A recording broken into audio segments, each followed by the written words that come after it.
지난주에 말씀을 묵상하면서 이런 질문을 던졌습니다. 바리새인들의 외식이란 무엇인가? 그들이 외식하는 가장 핵심된 문제는 무엇인가? 이제 이 질문을 던졌습니다. 바리새인들의 외식이라는 것은 자기에게는 없는 것인데 있는 것처럼 연기하고 꾸미는 것이지요. 이게 외식입니다. 더 본질적인 의미는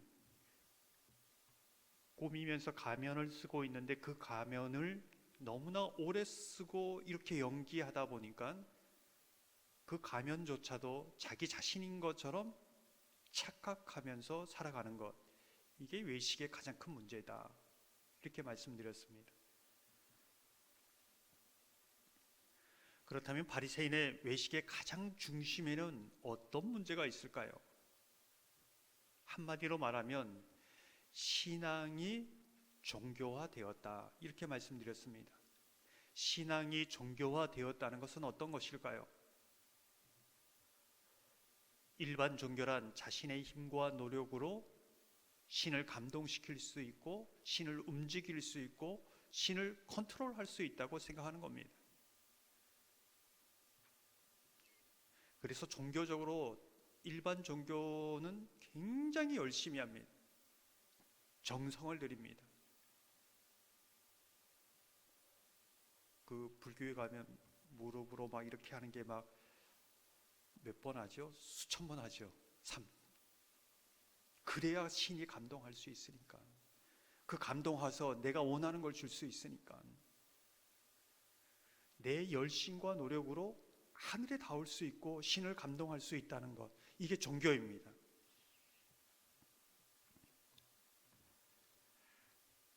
근데 이 종교적인 부분이 우리의 신앙 안에 들어와 있는 거죠. 주일 성수 열심히 하고 기도 열심히 하고 현금 생활 잘하면 하나님이 감동하셔서 나를 잘 봐주실 것 아닌가, 내게 원하는 것을 주실 수 있는 것 아닌가 생각하는 것이요. 심지어는 천국 문 앞에 섰을 때에 내가 이렇게 주를 위해서 평생 살았는데 이것을 봐서 나를 천국에 들어가게 하지 않는가, 이게 종교라는 겁니다. 신앙이 아닙니다. 기독교 신앙이라는 것은 무엇인가? 우리가 아무리 열심, 노력, 정성을 해도 하나님께 나아갈 수 없고 하늘로 올라갈 수 없다는 겁니다. 그런데 하나님께서 독생자 아들 예수 그리스도를 이 땅에 보내주셔서 우리를 만나주시고 구원하여 주시고 우리의 손을 붙잡고 그 예수 그리스도의 보혈의 은혜로 영원한 하나님의 나라로 올라갈 수 있다는 것, 이것이 우리에게 이제 복음이고 은혜고 복음의 능력이 되는 것이지요. 그래서 십자가는 천국 문으로 또 하나님께 나아가는 지성소의 문을 여는 하나의 문이 되고 길이 된다, 이제 이렇게 볼 수 있는 겁니다. 그 복음의 은혜에 감격해서 그 누구보다도 더 열심히 봉사합니다. 그 은혜가 너무 커서 새벽을 깨우며 더 오늘도 이렇게 예배드리며 기도합니다. 더 하나님 앞에 몸을 들여 수고하고 나가는 거죠. 그 모든 것이 하나님께 너무 소중한 것이다, 이것을 말해주고 있는 것입니다.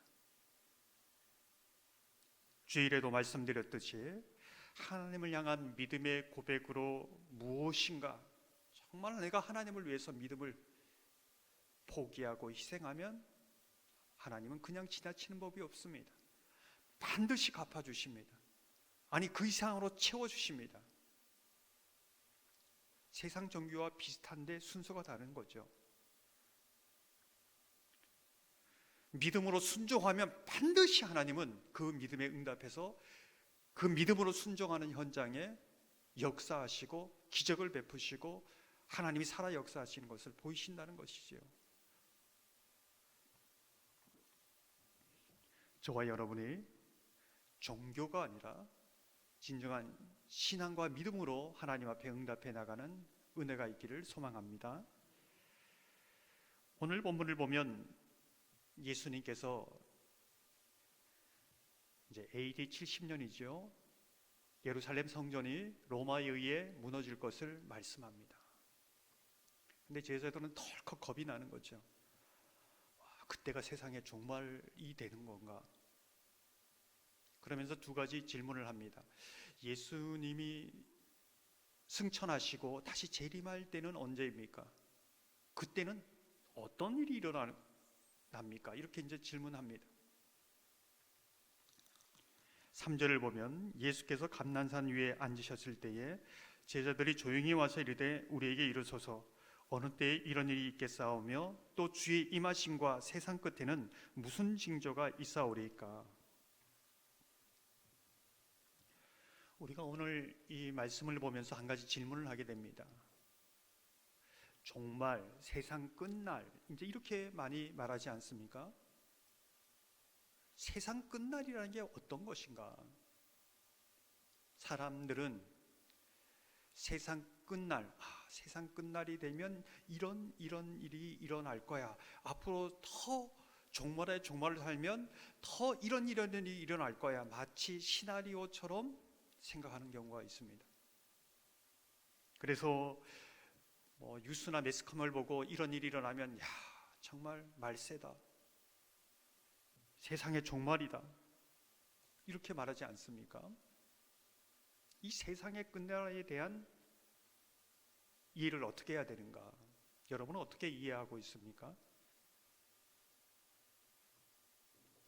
사실 예수님이 말씀하시는 이 세상 끝날은 초기 기독교 역사 가운데에서도 일어난 일입니다. 지금도 일어나고 있습니다. 그 세상 끝날의 징조와 현상이 반복되고 있습니다. 지금 시기적으로 끝에 와 있기 때문에 이 일이 일어나는 것이 아니라 그때에도 이 징조가 있었고 지금도 이 징조가 있습니다. 앞으로도 있을 겁니다. 최종적인 마지막 심판, 그 전까지는 이것이 계속 반복된다는 겁니다. 무슨 뜻일까요? 오늘 우리가 살아가는 이 일상의 삶이 세상 끝날이라는 겁니다. 앞으로 세상 끝날이 올 거야가 아니라 오늘 예수님이 말씀하신 이 세상 끝날에 대한 징조가 우리 가운데 있었고 과거에도 있었고 우리는 오늘 하루하루를 세상 끝날에 살고 있다. 이렇게 이제 볼 수 있는 것이지요. 이게 믿음의 시각입니다. 그래서 이 세상 끝날에 대한 앞으로 어떤 재앙들이 다가올까 이렇게 두려워하는 것이 아니라 우리의 삶의 이 하루하루 속에 어떻게 보면 세상 재앙과 같은 이 삶 한가운데 어떻게 믿음으로 또 이 고난을 잘 대처하면서 승리해 갈 것인가, 이것을 물어야 한다는 겁니다.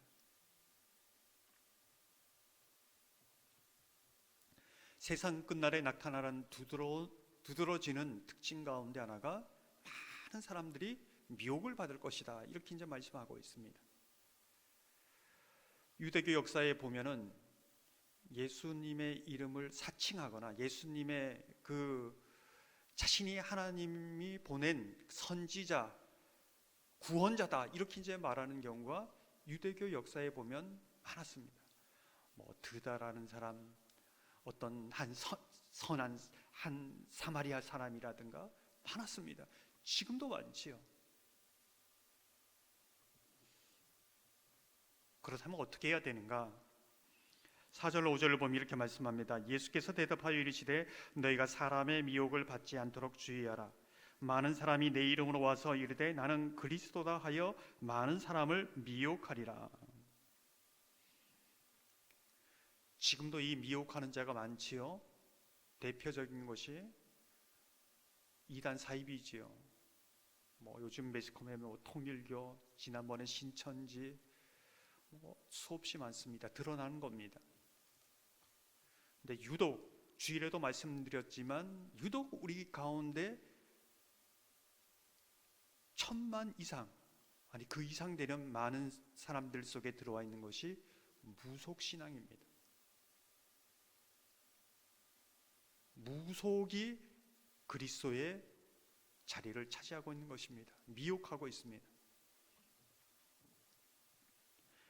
뭐 고사를 지내고 심지어는 상담을 해주기도 하고 타로, 사주, 운세, 부적, 점치는 것, 마음 수련, 명상, 별자리 운세, 죽은 사람과 교감, 굉장히 많이 이제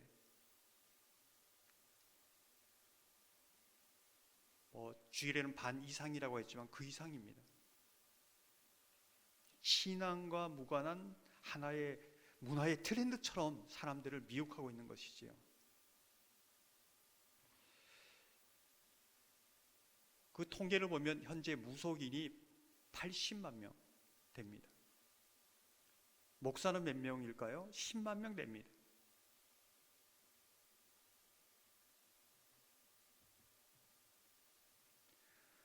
지금도 신앙인 가운데서도 40%가 있지만 굉장히 많은 사람들이 미혹되고 있습니다.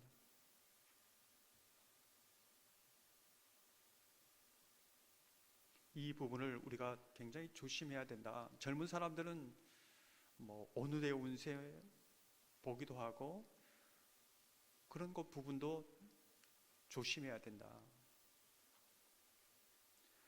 또 한 가지 이제 미혹의 가장 큰 미혹이라고 할 수 있는 부분이 있는데요. 이 세상 끝날을 살아가는 우리에게 가장 큰 미혹이 무엇일까? 주일에도 말씀드렸던 것처럼 아마시아가 하나님의 큰 은혜를 받았지만은 일상의 삶으로 돌아왔을 때 자기 신을 세우고 거기에 경배하고 분향하지 않습니까? 예, 강력한 그리스도의 그 자리를 차지하는 겁니다. 그것이 우리에게 뭘까요? 내가 세상에서 누리는 복, 신앙의 결과라고 생각하는 그것이 무엇인가? 어떤 이에게는 그것이 돈이고, 어떤 이에게는 그것이 건강이고, 어떤 이에게는 그것이 자녀이고, 어떤 이에게는 그것이 사업이고, 다 다릅니다. 멀쩡한 사람들이, 엘리트가 2단에 넘어가고 3단에 넘어가지 않습니까? 왜 그럴까요? 자신의 욕망 때문입니다. 자신이 세운 신이 있습니다. 그게 신앙의 결과이고 목적인 거죠. 그것 때문에 넘어갑니다. 이 미혹이 점점 강해질 겁니다. 요한계시록 13장 14절을 보면 이렇게 말씀합니다. 짐승 앞에서 받은 바 이적을 행함으로 땅에 거하는 자들을 미혹하며 땅에 거하는 자들에게 이르기를 칼에 상하였다가 살아난 짐승을 위하여 우상을 만들라 하더라. 13장 12절 13절은 이렇게 말씀합니다. 그가 먼저 나온 짐승의 모든 권세를 그 앞에서 행하고 땅과 땅에 사는 자들을 처음 짐승에게 경배하게 하니 곧 죽게 되었던 상처가 나은 자니라. 큰 이적을 행하되 심지어 사람들 앞에서 불이 하늘로부터 땅에 내려오게 하고. 죽게 된 상처가 나았다는 겁니다. 이것으로 미혹한다는 거죠. 무슨 뜻일까요? 죽은 자를 살린다는 겁니다. 의사도 포기한 죽은 병을 낫게 해준다는 겁니다. 거기에 미혹되어서 저 사람이 우상인지 아닌 거 상관없습니다. 저 사람이 하나님입니다.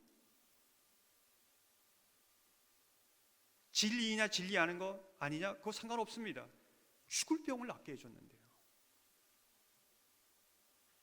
병 고치는 것이 신앙의 목적이 되면 안 넘어갈 사람은 없습니다. 실제로 그 신천지나 뭐 다른 이단에 들어간 사람, 뭐 어디 대학 교수도 있습니다. 왜 거기에 넘어갔을까요? 죽을 병에 걸렸는데, 절박한데 이거 해결해 준다고 하니까 이단 상관없습니다. 거기에 들어갑니다.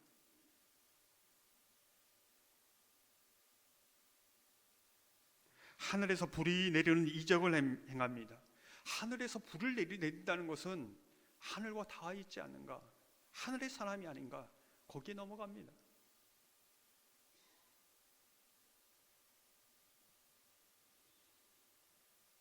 여기서 미혹이라는 것은 정말 내가 무엇을 신앙의 결과와 목적으로 삼고 있는가, 거기에 따라서 다 넘어진다는 겁니다.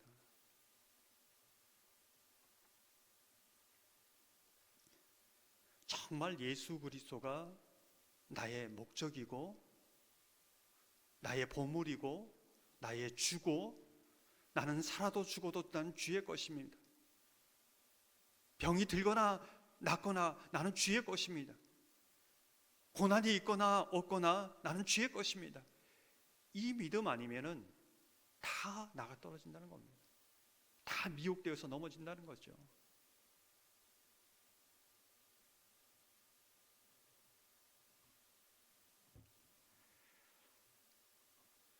이 믿음 분명해야 된답니다. 코로나는 뭐 스쳐 지나가면서 한번 거르지 않았습니까? 교회에 나오지 않아야, 예수님 믿지 않아야 할 이유가 세상을 살아가는데 수백 가지 수천 가지가 넘습니다. 예수가 그리스도요 나의 주라는 이 믿음 하나 때문에, 이 이유 하나 때문에 믿음 생활하는 것이지요. 주님의 몸된 교회 예배 드리는 것입니다. 정말 이게 분명한가? 아니면 다 미혹을 당한다? 예수님이 이것을 말씀해 주고 있습니다. 그래서 구원, 수많은 사람들 많이 모이는 그것도 중요하지만 정말 구원받을 사람이 그 가운데 너무나 적은 수이다, 이렇게 말하고 있습니다. 근데 그 부분은 요 부분입니다. 정말 내 중심 위에 무엇이 나의 신이고 신앙의 목적이고 신앙의 중심인가, 이걸 묻고 있는 것이죠. 예수님은 세상 끝날에 또한 어떤 일이 있는가, 오늘도 마찬가지인데 어떤 일이 있는가 이렇게 말씀합니다. 마태복음 24장 10절 12절 보면 이렇게 말씀합니다. 그때 많은 사람이 실족하게 되어 서로 잡아주고 서로 미워하겠으며 불법이 성함으로 많은 사람의 사랑이 식어지리라. 세상 끝날에는 자신의 야망, 욕심, 욕정, 정욕, 이게 강해진다는 겁니다. 육신으로 살기 때문에 그런 거죠. 소돔과 고모라도 그랬지만은 그러면 더 이상 사람을 사람으로 보지 않습니다. 욕망의 대상으로 봅니다. 인간의 존엄성 다 파괴됩니다. 생명이 그렇게 중요하게 여기지 않는 것이지요. 사람을 죽이는 것을 그냥 큰 죄로 생각 안 합니다. 그러한 시대에 저희가 살고 있는 것이죠.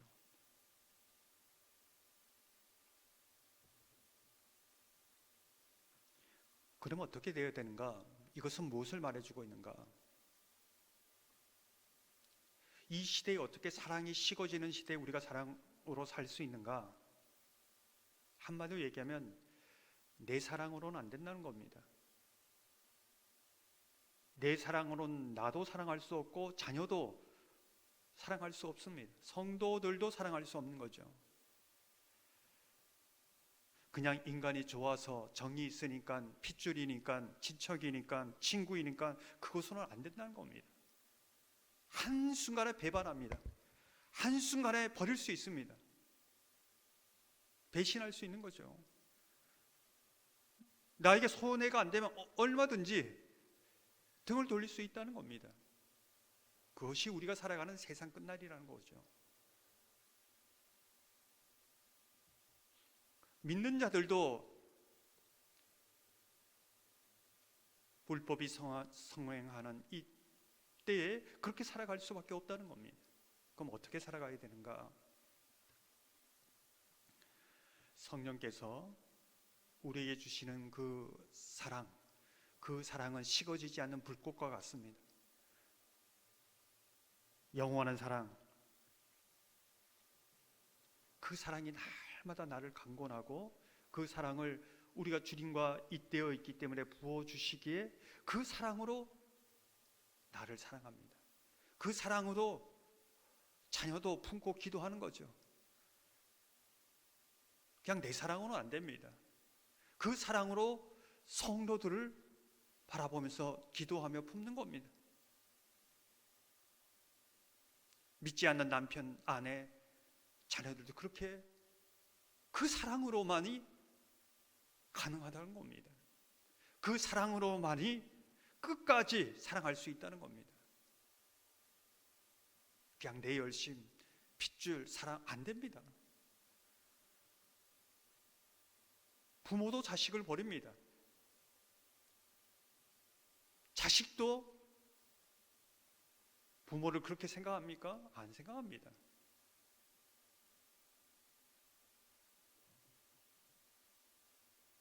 오늘 13절을 보면 이렇게 말씀합니다. 그러나 끝까지 견디는 자는 구원을 얻으리라. 이것은 무슨 말씀이냐면 끝까지 견디면서 인내하면서 이 사랑을 가지고 믿음을 가지고 살게 하시는 게 성령입니다. 그리고 그 끝에서 하나님이 얼마나 정말 하나님이 되시는가, 하나님이 이렇게 좋으신 분이고 긍휼히 여겨주시고 신실한 분인가를 끝까지 견디면 보게 됩니다. 그 비밀을 아는 자는 정말 인내하면서 이 길을 가는 거죠. 야고보서 5장 11절을 보면 이렇게 말씀합니다. 보라, 인내하는 자를 우리가 복되다 하나니 너희가 욥의 인내를 들었고 주께서 주신 결말을 보았거니와 주는 가장 자비하시고 긍휼히 여기시는 이시니라. 욥이 얼마나 인내합니까? 그것도 하나님 은혜지요. 주께서 주신 결말을 보면서 하나님 이렇게 자비로우신 분이구나, 긍휼이 많으신 분이구나, 좋으신 분이구나, 역시 하나님이구나. 그 결말에 가서 이 고백을 하는 거죠. 세상 사람들은 알 수 없습니다. 중간에 포기한 사람은 알 수 없는 것이죠. 오늘도 세상 끝날을 살아가는 저와 여러분이 하나님이 주시는 이 믿음 가지고 인내하는 마음으로 날마다 주께서 우리 가운데 주시는 그 은혜, 그 결말, 그 역사를 날마다 바라보면서 또 고백하면서 끝까지 우리 어떤 사건의 끝도 있지만은 우리 인생의 주님 앞에 서는 날이 마지막 끝날 아닙니까? 또한 그날까지 늘 승리하는 저와 여러분 되기를 소망합니다.